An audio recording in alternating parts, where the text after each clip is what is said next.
Attorney General William Barr is promising that the case against anyone who helped or covered up for Jeffrey Epstein will go on despite his death.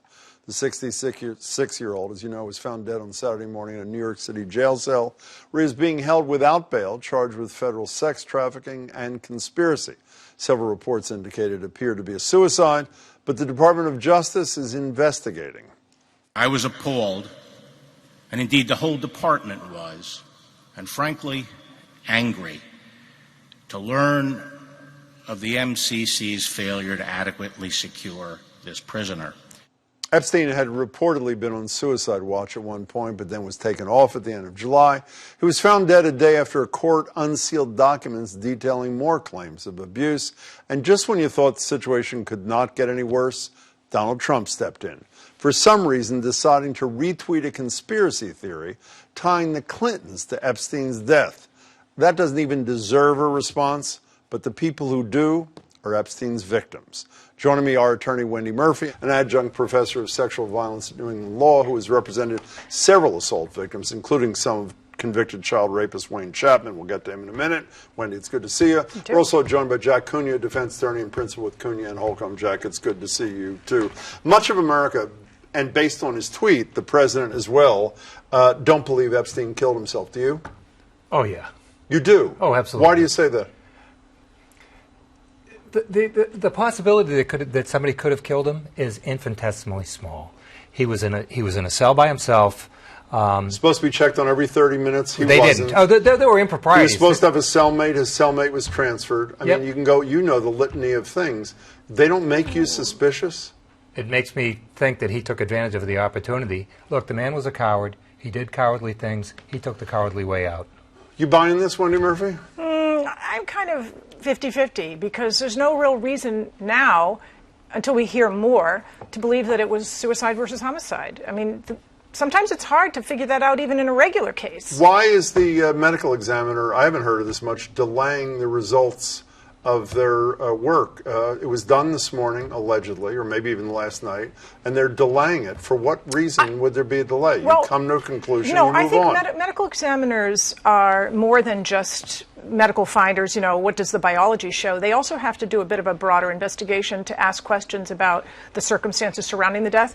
So it's likely that beyond just looking at the physical body, they have to investigate and ask questions and put that together, because the why really is dependent on more than just, was it strangulation? Obviously, there's a difference between homicide and suicide. Both can happen by strangulation, and we need to know more than just what the medical indications are. You wanted to speak to the medical examiner? No. Who would it be? There was nobody. A lot of rich and powerful people with whom he had connections. Right, but they would have had to have reached in and gotten a guard to do that work. Has that ever happened before? Another prisoner. Another prisoner? How are they going to do that? By the way, you can't get in touch with prisoners. They would have to have somebody on the inside who would do it. It would have to be a guard or somebody in the administration who would be complicit. I don't believe it. Well, but at the end of your sentence, Jack, if I were you, I would say, and we know what a responsible organization the Federal Bureau of Prisons is. My experience I'm not going that far. No, it's a virtual rogue agency. They don't even let members of Congress who've sat in these chairs enter prisons. I mean, this is an operation that is almost independent of any oversight. Sure, but there's a difference between those kind of politics and murder.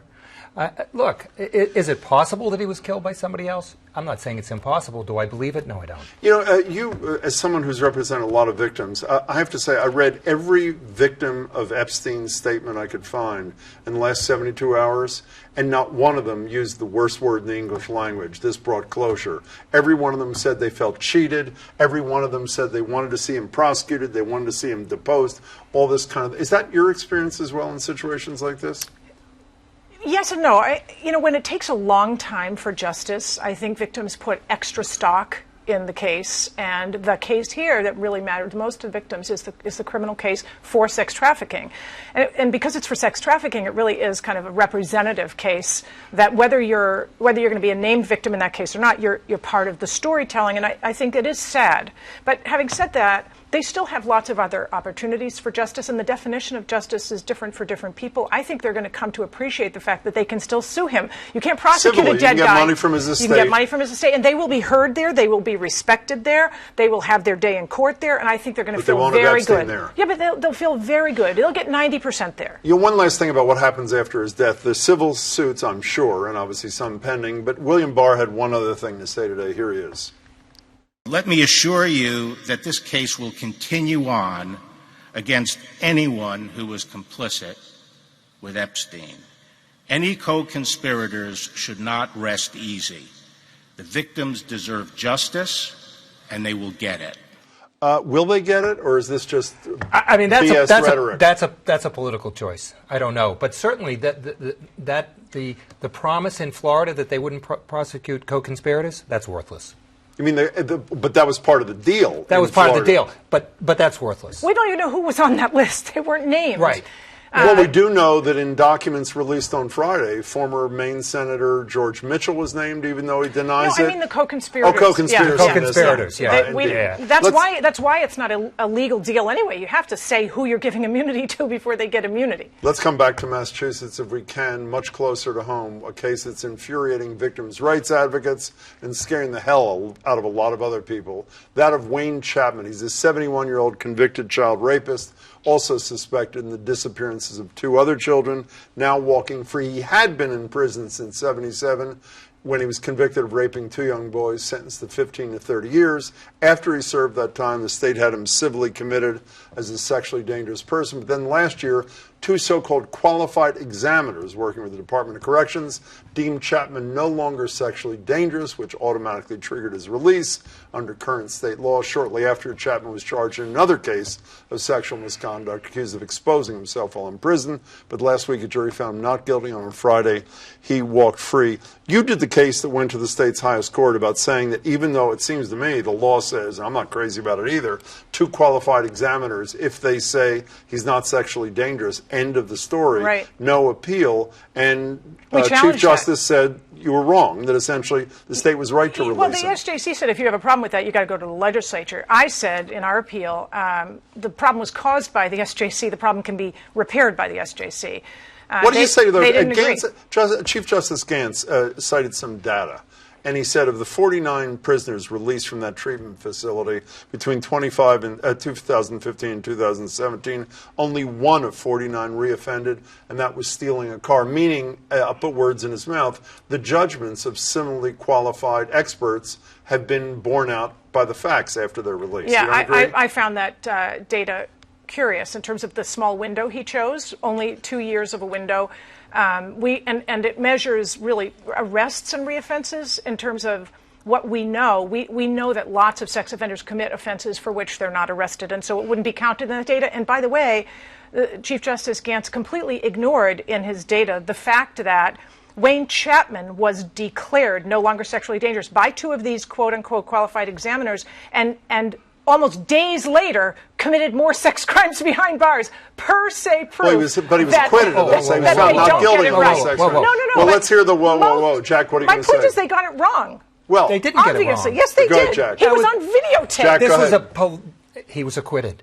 He was on acquitted. videotape. He was acquitted. Oh, please. He was acquitted. The supposed victim was the nurse. Mm-hmm. Okay? Several. And multiple times. And I found it absolutely not curious that these accusations were made after after there was a hue and cry about releasing him, and then all of a sudden that is why the charges were brought, was it that not? may be. Even if you think the jury was wrong, he was only charged. But that doesn't mean he didn't he's do having it. a medical exam to be discharged, and all of a sudden he's exposing himself, But and the jury didn't buy it. Masturbating. Are you troubled, by the way, though, Jack? Are you not troubled by which I know is not what you're speaking? The state of the law. When I first found out what the state of the law was, when they ultimately, those 2 mental health experts determined he was not sexually dangerous, I assume it'll just be appealed to a judge. The judge will determine. There was no appeal of that. Charlie Baker has filed amendments to law, which I think make total sense, which would involve a judge. But as of the moment, there's no judicial review of what 2 human beings say about a guy who's been in the can for being a pedophile. Well, 2 things. One, we're a country of laws, and that's the law. Does the law trouble you? So I don't know, to tell you the truth. Do you know how rare it is that 2 of these qualified examiners find somebody not You don't sexually want a dangerous? judge to make the common, final actually. determination? The legislature made the determination based upon something. I don't know what it was, that it was, Oh, that it was okay. fine. You have It's a- going to be looked at again. Whether that, I think that there are some real problems with what Baker is suggesting in addition to that as well. You know, That's a we're separate locking issue. people up. Wait a minute. We're You mean the locking, life sentences yeah, for we're locking pedophiles? people up for life. Certain pedophiles. Not just pedophiles, anybody who's considered to be a so-called SDP, a sexually dangerous person, so-called. They're locked up for life.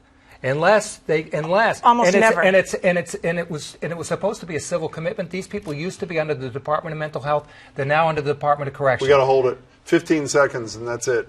2 qualified examiners who work for a for-profit company get unilateral It's a law. decision-making power. Here's the thing. They can write a 30-page report. The first 29 pages can be a Dr. Seuss poem. As long as that last page says he's no longer sexually dangerous, he goes out the door with no accountability to the public. Those examiners have no accountability to the public. Whether a judge gets involved or somebody ought to get involved on behalf of the public interest, there's nobody at this point. And lots of people like Wayne Chapman are being released under those exact conditions We'll have today. you debate the law next time. Jack, it's good to see Jim, you. nice to Wendy see as you. well. Thanks so much for your time.